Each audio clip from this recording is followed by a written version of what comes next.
Welcome to Cohesive Friendship Unit. My name is Chris. I'm here with Brian, What's up? Jeremy, How's it going? and Jake. Hey guys. We've foreshadowed this a few times in some of our videos. We've poked at the Epic Game Store, but now it's time. Something happened that finally caused me to break and say we're going to talk about the Epic Game Store. But real quick, we are doing a giveaway. Every 10 subscribers, we give away a Steam code, not an Epic Game Store code, to a random subscriber. All you have to do is be subscribed. If you want more details, you can shoot a comment down below. I'd be happy to respond. Or you can check out our channel page, and you can see the description in the video, like right on the channel page. Okay, so here's what happened that kind of caused. So there's been a few kind of progressions to the Epic Store. The Epic Game Store opened kind of as a competitor to Steam. I guess Epic had to do something with all their Fortnite money, but to win people over to go into the Epic Game Store and abandon Steam, they essentially started buying exclusivity of games. I think the biggest initial exclusivity was the Metro Exodus, which is a Steam. It's an Epic Store exclusive until February 2020, and that's a AAA big game. The Outer Worlds will be an Epic. Yeah, Jeremy gets it. Will be an Epic Store exclusive. And recently, the thing that kind of got me, that just made me go like, all right, well, now we got to do it. Borderlands 3 was just announced last week at PAX East. The trailer is pretty cool. You should check it out. But it looks like, this is not confirmed, but it seems it leaked. So, it's confirmed, or it's not confirmed until it's officially confirmed, that Borderlands 3 will be a timed exclusive on the Epic Store. So, I guess, what are our thoughts on the Epic Store, and is this like a legitimate tactic, and is this like a healthy tactic? Like, how are we feeling about all this? So before we just go off and take a huge jump on the Epic Game Store, because I think everyone can see that's where this is going. Go. Well, I want to say, so exclusivity is a common practice with console titles. Why is this different from that? Because Steam's free.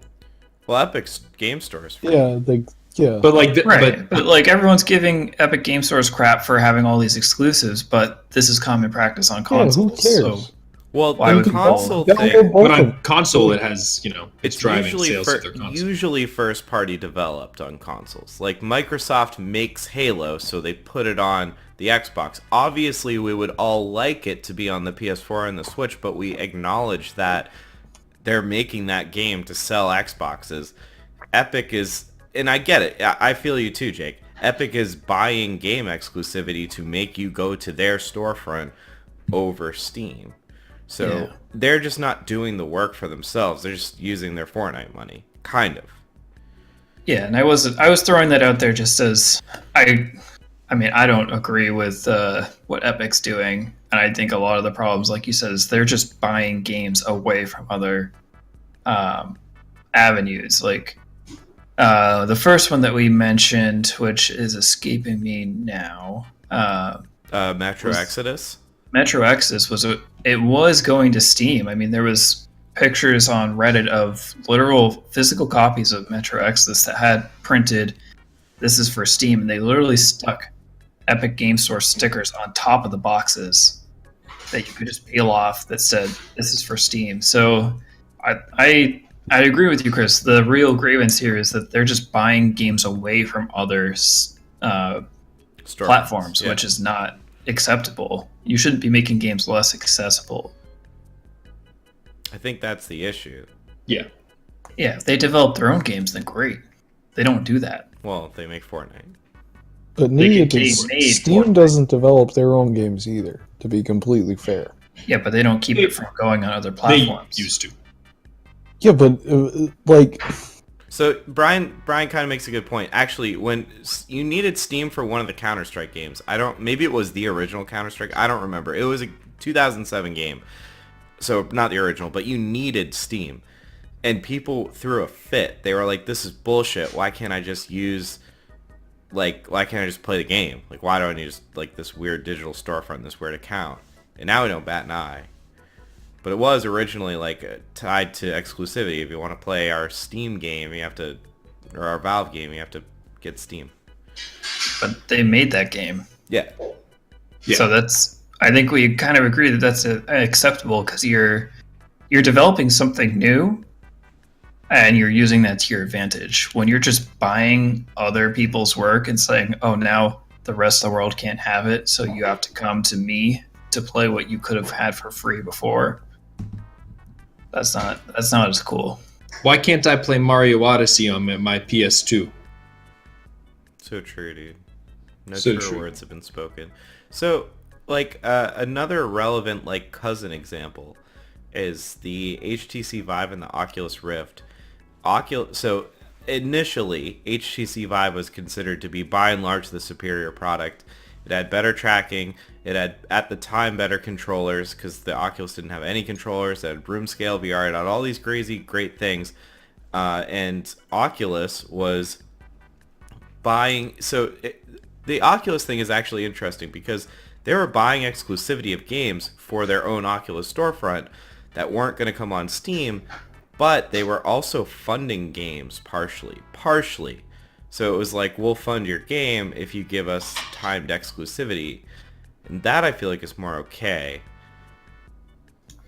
That's the thing. I feel like it's not like unethical to do this. It's just kind of like shitty. Yeah, It's like, really shitty. but how shitty is it? Like, you could download the Epic store, the Epic client for free, just like you can download Steam.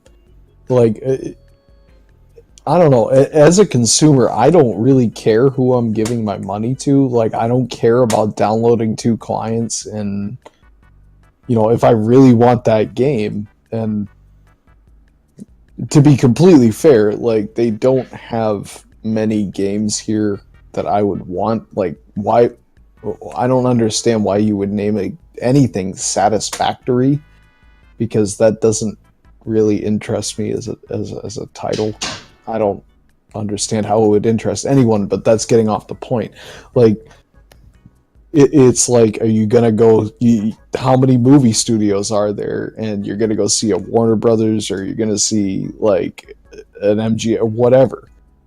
Like, But you don't have to go to the Warner Brothers theater. You just go to the theater and you see but whatever. who cares? Like, it's Because it would be free. annoying. It's like you not. have to go to this, and I think we all should be fairly unbiased. I think we all have Epic accounts and we all have the Epic launcher because we've all played Fortnite. I uninstalled it.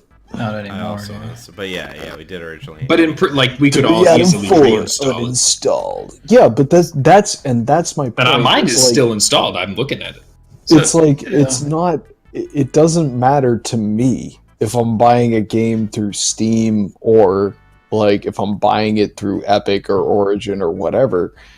You know, I'm paying the $20. I'm paying the $40 or whatever to someone, and if I have to have two clients, so be it. Like, the corporate stuff, you know, that's been going on for years and years and years. People buying people off of others and all that. It's like, fundamentally, competition is healthy, and Steam's been pretty much unchallenged in the market of, you know, downloadable games and selling downloadable games.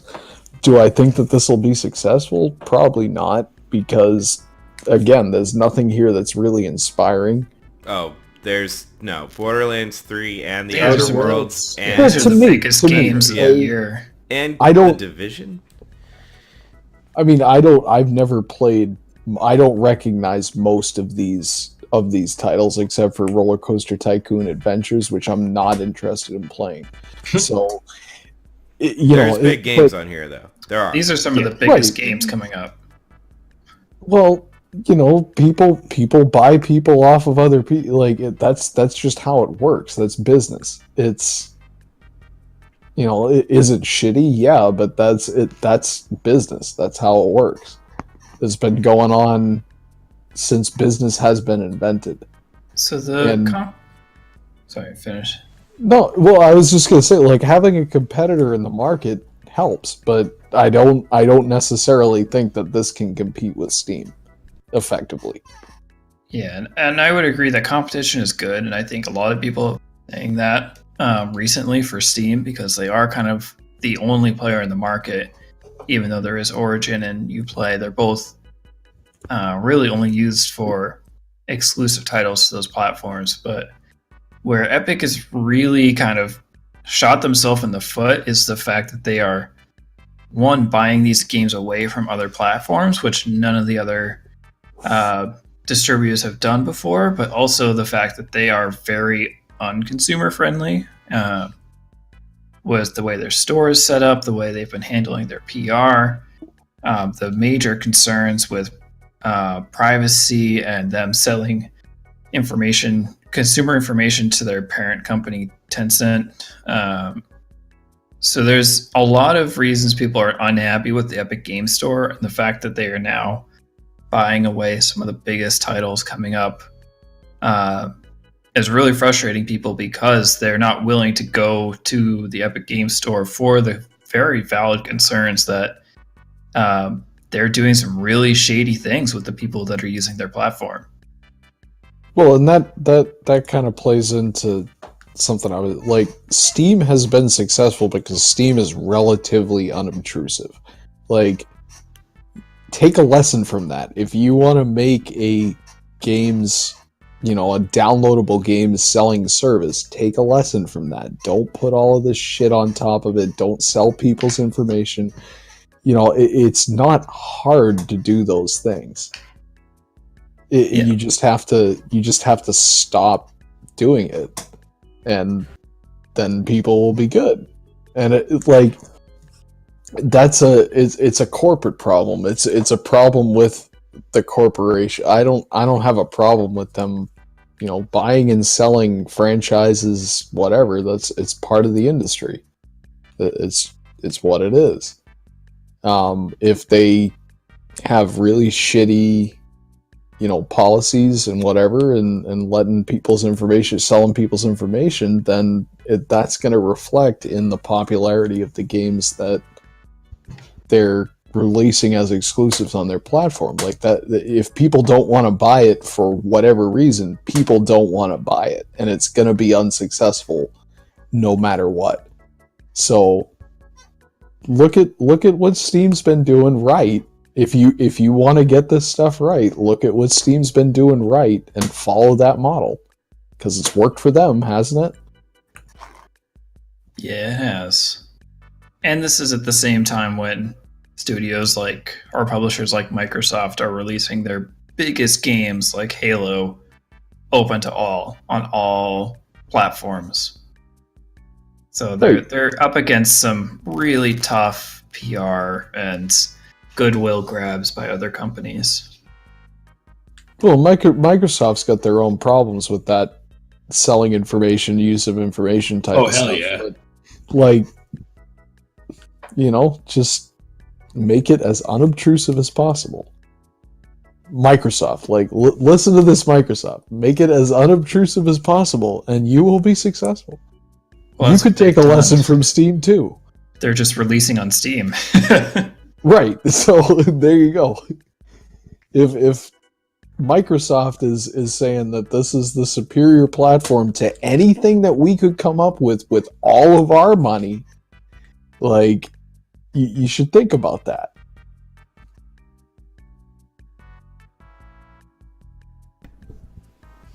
All right. I haven't heard spicy opinions from Jeremy. I'm surprised because I know you were looking forward to Outer Worlds. I am /am. Are you going to get it on Epic Games Store, or are you going to wait until possibly it comes to Steam? I don't know. I think Brian makes some good points. Fundamentally, what does it matter? I have the Epic Games Store. Why should it matter if I'm doing, what platform I'm buying it on? As you said, they're both free. But on the other hand, I just know that I don't generally play games that aren't on Steam. I have some games that aren't on Steam. I just don't play them. So we'll see. Might depend on the reviews, but I think honestly, it's partially just kind of like it's silly and it's not important, but it's like kind of a minor inconvenience. Like I launch Steam, I'm used to it. You know, it updates when I launch it. It's just one more program launching on startup. No, fuck that. I don't let anything launch on startup. I don't even launch on startup. No startup. Dude, I launch every time on startup. That's how it works. Damn. You had a Mac, so we'll forgive you for that. No, I'm on PC, dude. I game on PC. Yeah, you came over, but you're still a convert. That's true. All right. That's all I get. Yeah, I mean, I think we ran the gamut on this. I think people are a little are overblowing things a little bit. The privacy things are legitimate concerns. It is kind of shitty that this is happening, but at the end of the day, like, business is business. That's you know, business, baby. like Nintendo bought Monolith Soft, who, you know, make the Xenoblade games, and then they got Xenoblade games out of it, and they got Breath of the Wild out of Monolith Soft working on it. Microsoft's bought Bungie from Apple, and they got Halo. Hell yeah. Like, it's just how it is. It's true. Yeah, so I mean, I think we're good. Should people subscribe to our channel on the Epic Game Store, Brian? I don't know about the Epic Game Store, but you know, if you're actively buying up all of these developers and whatnot and trying to start your own game store, go ahead and hammer that on down in the word box and let us know so we can get in the ground floor of that shit, because that's what we're about. And like Chris said at the beginning of the video, we do have some Steam codes to give out, because pretty much everybody has Steam, let's be real about that. And if you subscribe to this channel, you could be automatically entered into a chance to win one of said Steam codes. So go ahead and click the subscribe button, especially if you watch this far. You know you like the video, and we got a ton more like this on the Cohesive Friendship Unit channel. And smoke them if you got them, guys. That's all for me tonight, Chris. All right, thanks, Brian. Catch you guys next time.